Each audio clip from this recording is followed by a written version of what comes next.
Yo les gens! Oui, je sais, ça fait longtemps, ça fait 6-7 mois. Oui, je sais. Et oui, je sais, l'image de la vidéo a changé, mais j'expliquerai peut-être un jour dans une vidéo à part. Dites-moi si ça vous intéresse. Aujourd'hui, qu'est-ce qu'on va faire? Eh ben, on va encore parler de Vocaloid, bien sûr! Parce que ça me fait plaisir d'en parler, déjà de 1. Et de 2, parce que vous êtes beaucoup à vous être abonnés à la chaîne grâce à ça. Et je vous en remercie. Parce qu'il y a vraiment pas beaucoup de personnes francophones qui en parlent. Et ça me touche beaucoup. J'ai l'impression d'avoir un privilège d'être la référence Vocaloid française. Je déconne bien sûr. Et sachez que ça me motive tout simplement. Même si je sais que j'ai pas été vraiment active ces derniers temps. Mais en parlant d'être active, je voulais juste glisser cette info. Je voulais juste glisser une petite info comme ça. Si jamais vous voulez me voir un peu plus active, je suis en live tous les samedis de 13h à 16h, non pas sur Twitch, mais bien sur YouTube. Donc si jamais vous voulez voir mes lives et voir ma sale gueule aussi, eh ben juste activez la cloche. Ça ne coûte rien. Voilà, c'est tout ce que j'avais à dire. Pour reparler de la vidéo, on va pas parler de chansons d'horreur, mais bien de chansons tristes. On va chialer nos races aujourd'hui. Donc préparez vos Kleenex, et donc c'est parti pour 6 chansons Vocaloid tristes. J'ai mis du temps à trouver ma phrase. Et aussi, avant de commencer la vidéo, j'ai enfin trouvé l'explication du P à la fin des pseudos des compositeurs des chansons. En fait, P, ça veut tout simplement dire producteur, qui est exclusif aux producteurs de chansons Vocaloid. Genre, tu verras pas genre le producteur d'un rappeur connu avoir P à la fin de son prénom. Voilà, tout simplement. Et donc, voilà, passons à la vidéo.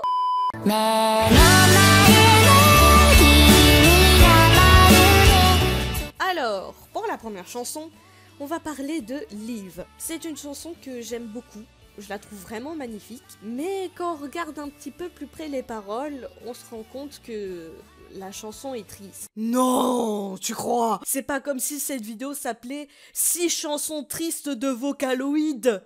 Non mais, allô quoi. Donc d'après moi et certaines personnes, ça parlerait d'une histoire d'amour entre Gumi et une personne qui n'est pas nommée, qu'elle connaîtrait apparemment depuis 10 ans. Ça fait longtemps, 10 ans. Et ils s'aimeraient énormément, au point d'être liés par le fameux fil rouge du destin.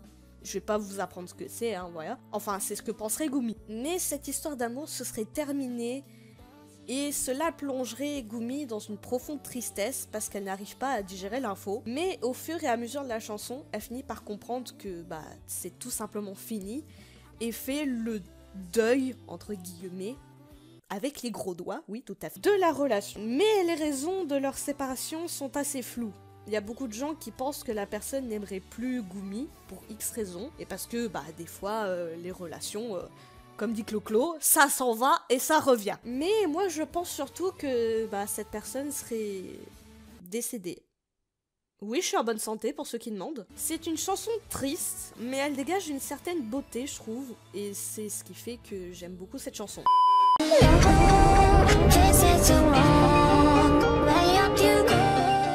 Pour la chanson numéro 2, on va pas parler que d'une chanson, mais bien de 2, parce qu'il y a beaucoup de personnes qui les associent pour former une seule et même théorie, et aussi parce que les rythmes des 2 chansons se ressemblent énormément. Tout d'abord, on va parler de Lies, qui est chanté par Luca, et ensuite on va parler de I, entre parenthèses, Love, par Gumi. Dans Lies, Luca parle d'une relation dans laquelle elle est, et qui est assez désastreuse, parce que Luca ne ressent pas forcément d'amour et le vit assez mal, et dans la chanson de Gumi, elle parle d'une fille dont elle est amoureuse, qui est en couple avec un garçon, et beaucoup de personnes pensent que ce serait Luca la crush en question.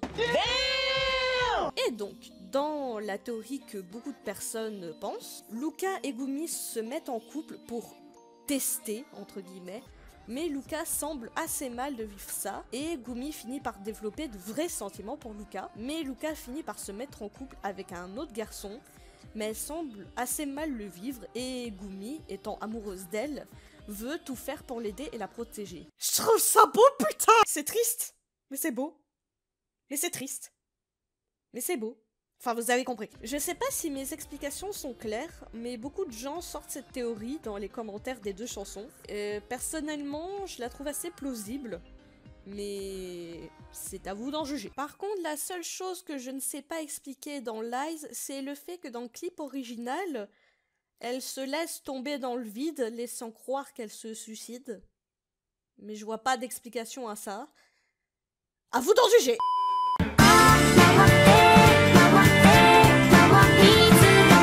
Bon, pour le coup, j'ai hésité pendant longtemps à la mettre dans la vidéo parce que je n'ai pas vraiment trouvé beaucoup de choses à ce sujet. Mais moi, j'ai une théorie. Oh purée de pommes de terre! Et oui, moi aussi, je fais des théories. Je fais pas que les raconter. Qu'est-ce qu'il y a maintenant? Je sais pas si je saurais m'expliquer clairement.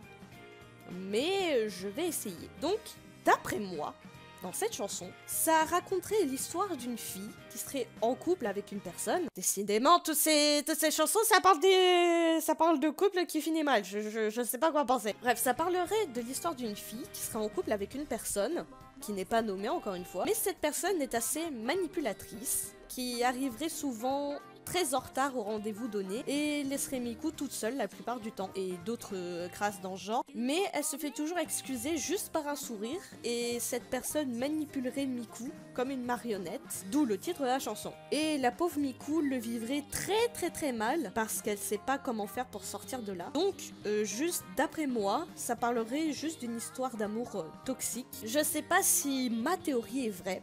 Pour le coup, je sais vraiment pas en quoi en penser, c'est juste j'ai eu l'idée en écrivant la vidéo, mais j'ai voulu partager ma théorie parce que vraiment, je n'ai vraiment pas trouvé du tout, ou alors j'ai mal cherché, ce qui est fort possible. Mais si vous avez d'autres théories, et si vous voulez me justifier sur quelques sujets, faites-le moi savoir avec plaisir.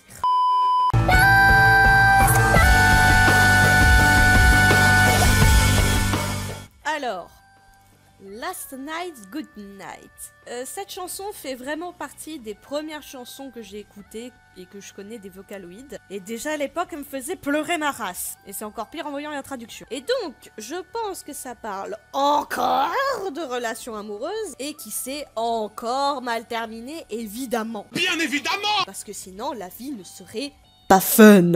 Pour le coup, c'est vraiment une théorie à moi et aussi quelques théories d'autres personnes. Et ça parlerait du décès du compagnon ou de la compagne de Miku qui pour le coup chante la chanson. Et ça parlerait qu'elle est malheureuse, machin. Et le titre de la chanson, Last Night, Good Night, pour ceux qui n'écoutent pas en fond pendant les cours d'anglais, je vais reprendre, ça veut dire littéralement dernière nuit, bonne nuit. Moi, je pense que c'est clairement un adieu à une personne décédée. Hein. Après, je dis ça, je dis rien.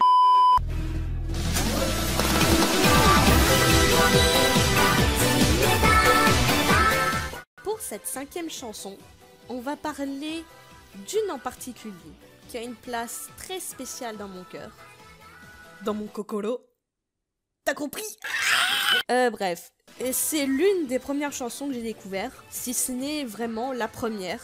Ou la deuxième, je sais plus. Et donc on va parler de Kokoro, qui est chanté par Rin. Évidemment, parce que ceux qui ont le plus de problèmes chez les Vocaloid, c'est Miku, Rin et Len. Bizarrement, il n'y a pas eu Oliver dans cette vidéo. C'est suspect. Donc, dans cette chanson, ça parlerait d'une fille robot, donc Rin, qui s'éveille pour la toute première fois, car elle est, je cite, un robot miracle. Et certaines théories disent que le clip original donnerait quelques infos par rapport à la chanson. Et que ça parlerait de Rin, donc une fille robot, qui a été créée par un homme scientifique et malheureux car il a perdu sa fille et a créé Rin à l'image de sa fille décédée afin de ne jamais la perdre, mais que le créateur serait décédé avant que Rin ne s'éveille. Et quand Rin se réveille, elle voit qu'elle est toute seule et découvre les souvenirs de la petite fille et se promet de chanter pour toujours afin de lui rendre hommage. Je chiale, putain!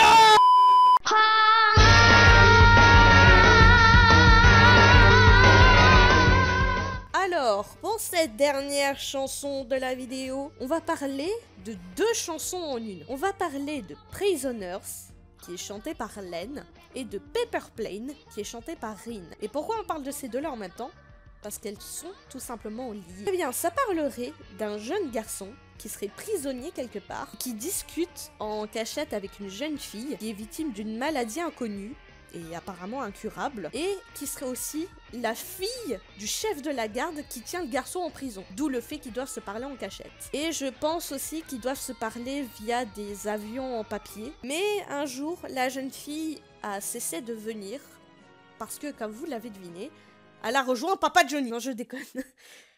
Enfin, pas vraiment. Ce que je veux dire par là, c'est que elle est tout simplement décédée suite à sa maladie. Et le jeune prisonnier finit par l'apprendre et finit tout simplement par mourir, exécuté. Et là, je parle pas de théorie, je parle de faits. C'est clairement dit dans la chanson que ça se passe comme ça. Et c'est confirmé aussi par le fait que ces deux chansons ont été adaptées en manga.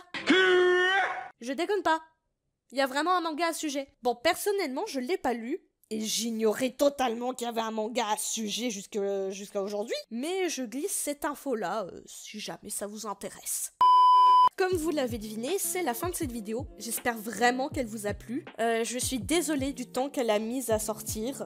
Je n'ai pas d'excuses, juste désolée du temps qu'elle a mis. Oui, le chat. Et si jamais vous voulez me suivre sur mes autres réseaux sociaux, ou si jamais vous voulez me soutenir, il y a ma carte, qui est un site où vous pouvez faire votre carte de visite, qui est dans la description de la vidéo. Donc il y aura tous mes liens disponibles, genre Instagram, Twitter, tout ça. Et je rappelle que si jamais ça vous intéresse de me voir un petit peu plus active, je suis normalement en live tous les samedis, de 13h à 16h sur YouTube, donc si jamais ça vous intéresse, juste vous avez qu'à activer la cloche. Et sur ce, je vous dis à la prochaine pour une nouvelle vidéo. Bye!